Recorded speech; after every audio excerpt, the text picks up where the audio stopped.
We pray in solidarity with all people afflicted by inhumane laws and court rulings that strip us of rights and resources, add to our hardships, increase our poverty, destabilize our families, and force everyday Americans into situations of greater abuse, disability, housing and food insecurity, and death. We lament the very foundations of our church and our government were built on white, male, imperialist Christian supremacy, and we acknowledge that their injustices run deep. As Catholics, we are specifically here to provide a counter witness to the tradition of the Roman Catholic Red Mass, which started in the early 13th century as a way of blessing ruling courts before the start of a new term. Keep in mind, the courts of the Middle Ages were a place where nobles mitigated their needs and their interests. The Catholic Church had its interests too. They were not halls of justice for the common people then. And despite our national dream of life, liberty, and pursuit of happiness with freedom of and from religion for all, they still aren't. The Catholic Church has a long history of blessing the state to do its bidding. In 1452, Pope Nicholas V issued a papal bull telling the King of Portugal to subdue all Saracens and pagans whatsoever, and other enemies of Christ, and reduce their persons to perpetual slavery. In 1493, Pope Alexander VI called for, quote, barbarous nations to be overthrown and brought to the faith. Pursuit of power is why we are standing on this land today, instead of the descendants of the Piscataway, the Pamunkey, Nanticoke, Mattapanai, Chickahominy, Monacan, and Powhatan peoples. These, among other power moves by the Catholic institution, fueled the North Atlantic slave trade and the brutal decimation of indigenous populations across the Americas. For centuries, patriarchs used dehumanizing language to refer to any non-Christian, and those effects continue to plague us today. People in power have done and continue to do incredibly cruel things, all while sanctifying atrocities and calling them holy. And they have done so complicit with national governments. Today, church and state collaborate to control our uteruses and our lives. This isn't love. It's racism, sexism, and supremacy in action, taking God's name in vain. Jesus would be turning tables and gathering the afflicted to him for healing, empowerment, and restoration of holy community, where the practice is so simple yet so hard. Love God with all your heart and all your soul, and love your neighbor as yourself. This is why we are here, contrasting the high church regalia that consorts with halls of power with an open-air gathering in green, where all are welcome in love, and where we share in Eucharist and Christ's peace as Catholics for choice. Today we speak out for women and womb bearers' rights, and yet our struggle for full human dignity is as old as the patriarchy. When we are bold enough to seek and tell the truth, we can bravely go about the gospel work of love and liberation. It is a group project. As Vatican II taught us, the church is the people. We choose to be the church we want to see in the world. So to all Catholics who feel frustrated, alienated, and harmed by all the many sins of the Roman Catholic institution, you are not alone. Look up Catholic Organizations for Renewal. It's an easy way to Google connections to active groups like Catholics for Choice, Call to Action, Dignity USA, and New Ways Ministry for my LGBTQ+ peeps, heal our church, and so many more, including Roman Catholic women priests, of which I am a part. Many of these groups will be at the upcoming synod in Rome. Look for them. Together, we hold a vision for a Catholic Church that celebrates, upholds, and protects the dignity of every human being through inclusive liturgy, universal access to sacraments, solidarity and social action to help those harmed by all forms of injustice, commitment to dismantling of systems of oppression, reimagined processes of contrition and reconciliation. So we do the work of love, so we do the work of church with love for all.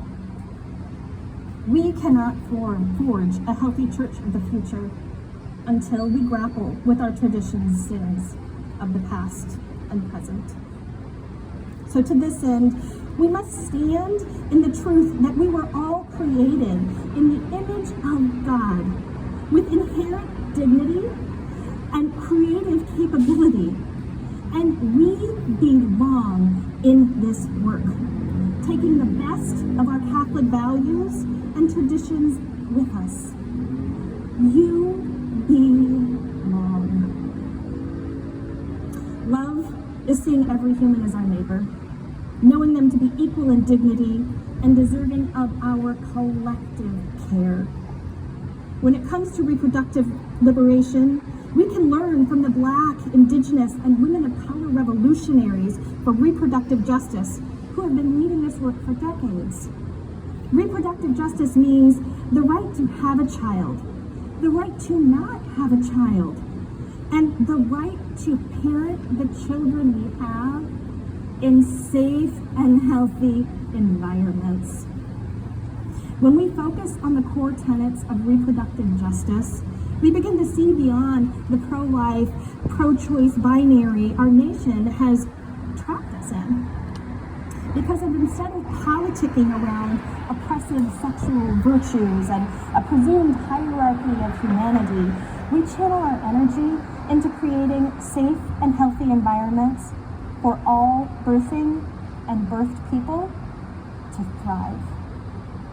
Instead of infantilizing women, trans and non-binary people, we recognize their full humanity and ability to make their own informed, morally complex decisions about their bodies and their lives.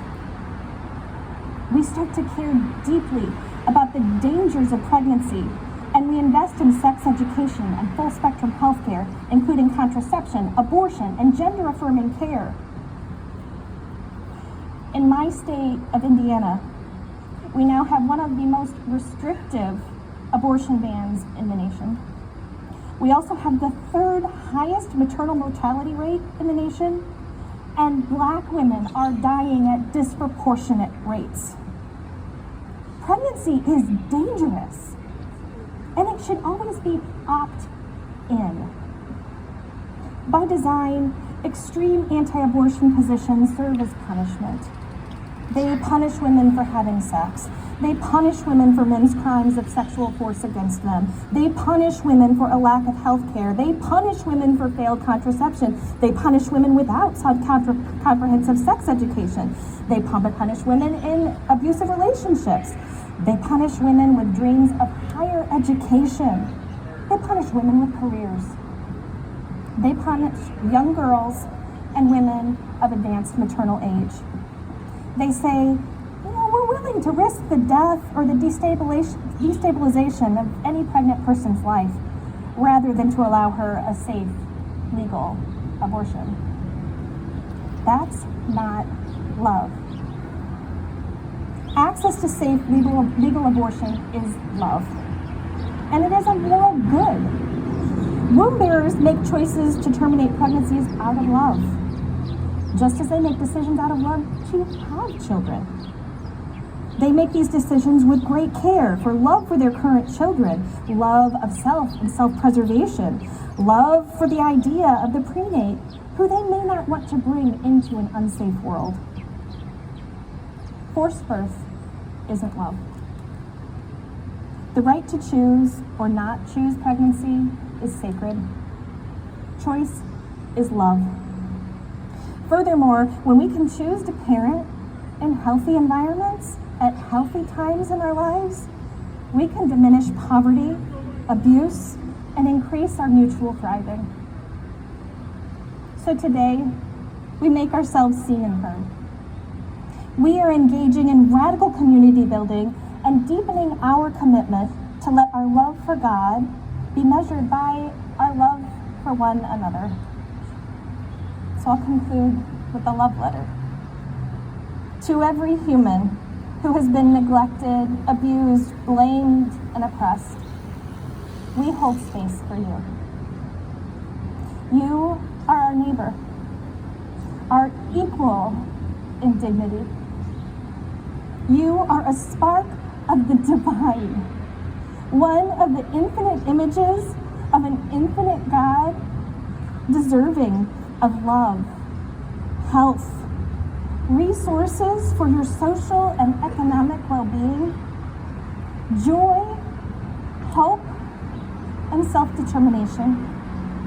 We offer you our hearts and our solidarity in social action. To every person who has had an abortion, especially the 1 in 4 who are Catholic, you are beloved. Receive the blessing of God's love and be released of the pain that an uncaring church's teachings have had on you. Finally, to our justices and our religious leaders, may your consciences be blessed and guide you in delivering justice for ordinary people, resisting the temptation to prioritize patriarchy and corporate wealth over the love for the diverse people that you have the great responsibility to serve. Receive our love. Receive God's love. And may we all become in that what we receive.